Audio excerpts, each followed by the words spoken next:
Do you ever find that when you meet some people for the first time, it doesn't take very long for you to find out an awful lot about them? They're very quick to want to tell you about what they've done, what they're in charge of, what they've accomplished, how much they earn, the size of their house, how many kids they've got, how many grandchildren, etc., etc. Some people can be very boastful, and I have to say that generally speaking, that's normally people that aren't believers in the Lord Jesus, because coming to faith in Jesus and following Jesus teaches us, doesn't it, to be humble. The Apostle Paul was taught a great lesson about humility. You see, he received great revelations, and in 2 Corinthians chapter 12 he says that the Lord gave him something to stop him becoming boastful and conceited. Chapter 12 verse 7, so to keep me from becoming conceited because of the surpassing greatness of the revelations, a thorn was given me in the flesh, a messenger of Satan to harass me, to keep me from becoming conceited. 3 times I pleaded with the Lord about this, that it should leave me. But he said to me, my grace is sufficient for you, for my power is made perfect in weakness. And so Paul says, therefore I will boast all the more gladly of my weaknesses, so that the power of Christ may rest upon me. For the sake of Christ, then, I am content with weakness, insults, hardships, persecutions, and calamities. For when I am weak, then I am strong. Paul David Tripp writes about this and says, what could motivate you more as you face your weaknesses than these words? My power is made perfect in weaknesses. He says, I don't know about you, but I tend not to like being weak. I don't enjoy physical or spiritual weakness. I want to be right, strong, able, and in control. I don't want to feel like I'm not up to a challenge. I don't want to be confused or unready. I don't want to feel unqualified for the task at hand. I don't want to be the one who is keeping things from getting done or holding others back. I don't like it when it seems that there are things I should know that I don't know. I don't want to look back at situations with regret, wishing that I had had a stronger resolve and the power to follow through. I don't want to stare failure in the face. I don't want to let myself or others down. I want to have a track record that I am proud of. I don't find weakness to be very comfortable. I guess, he says, what I am saying is that I don't want to be who I am or face who I am.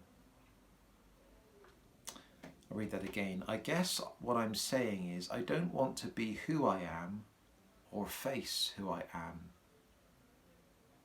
See, he's saying we have to accept that we aren't always the strong ones, the powerful ones, the knowledgeable ones, the capable ones. More often than not, we feel our weaknesses more than we feel our strengths. Maybe we compare ourselves with others. I certainly do. I wish I was like that person or that person.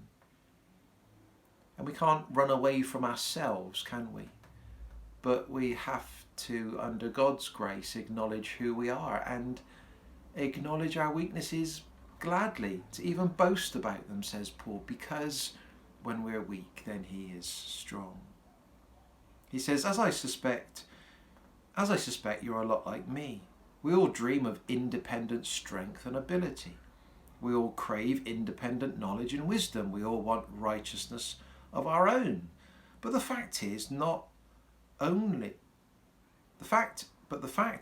not only were we not created to be independent, But also sin has ravaged us and left us even weaker and more needy. The theologians call it total depravity. It doesn't mean that we are as bad as we could be, but that sin has done its cruel work on every aspect of our personhood. So, independent strength is a delusion. This means that your weakness is not the great danger that you think it is. Rather, the great danger is your delusion of strength. Because if you think you're strong, then you don't seek the help that you desperately need from the one who is the ultimate source of strength of every kind. Do you find that when you're in a situation or in a period of life where you feel like everything's going right, you feel capable, in control, well, it's those times that you don't seek after God.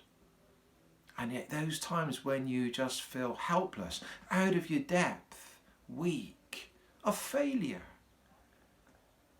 it's those times that we really turn to God and we lean on Him. And then we find true strength. This is why he says that Paul writes, "But he said to me, my grace is sufficient for you. My power is made perfect in weakness. Therefore I will boast all the more gladly of my weaknesses, so that the power of Christ may rest on me." You see, knowledge of personal weakness is a blessing from God. If you understand this, it means that by grace He has delivered you from bondage to the delusion of your independent ability to be what He created you to be and to do what He calls you to do. So God calls us to be things and to do things, but not on our own. So now you are free to seek the real strength that you need, strength that is found only in His capable and gracious hands. The delusional assessment of independent strength locks you out of the place where true strength is found.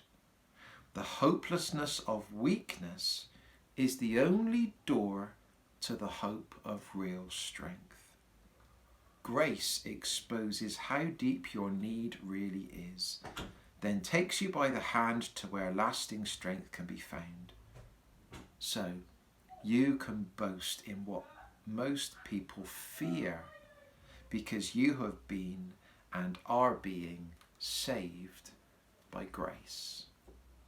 So folks, if you feel weak, out of control, if you feel you haven't got what it takes to do whatever God is calling you to be, to do, to pass through, that's God's grace.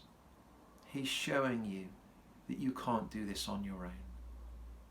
And He will remind you that strength is found in Him. So may you find God's strength in your weakness.